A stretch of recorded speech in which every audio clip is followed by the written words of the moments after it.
अस्सलाम वालेकुम दोस्तों, इन अहादीस मुबारक को सवाब की नीयत से ज़रूर शेयर करें। जज़ाकल्लाह। हदीस नबवी सल्लल्लाहु अलैहि वसल्लम नंबर 47।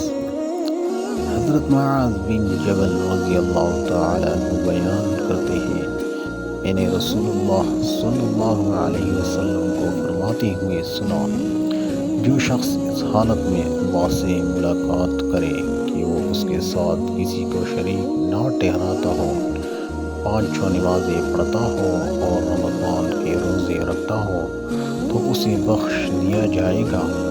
मैंने अर्ज़ किया, अल्लाह के रसूल सल्लल्लाहु अलैहि वसल्लम, क्या मैं उन्हें बशारत ना सुना दूँ? आप सल्लल्लाहु अलैहि वसल्लम ने फरमाया, उन्हें छोड़ दो ताकि वो अमल करते रहें। हदीस नबवी सल्लल्लाहु अलैहि वसल्लम नंबर 48। हज़रत मुआज़ बिन जबल रज़ियल्लाहु तआला अन्हु से रिवायत है, उन्होंने नबी सल्लल्लाहु अलैहि वसल्लम से ईमान की बेहतरीन खसलत के बारे में दरियाफ्त किया। आप सल्लल्लाहु अलैहि वसल्लम ने फरमाया, तो अल्लाह के लिए मोहब्बत करो, अल्लाह के लिए बुग़्ज़ रखो और अपनी ज़ुबान को अल्लाह के ज़िक्र में मसरूफ़ रखो। उन्होंने अर्ज़ किया, अल्लाह के रसूल सल्लल्लाहु अलैहि वसल्लम, उसके बाद क्या करूँ? आप सल्लल्लाहु अलैहि वसल्लम ने फरमाया, तुम लोगों के लिए वही कुछ पसंद करो जो अपने लिए पसंद करते हो, उनके लिए उस चीज़ को नापसंद करो जिसे अपने लिए नापसंद करते हो।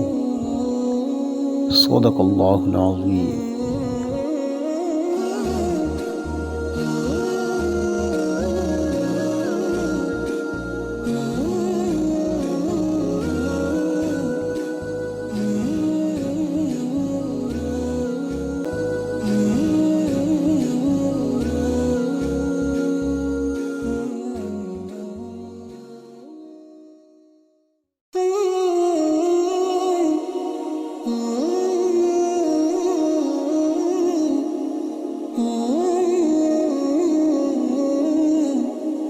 Mm-hmm.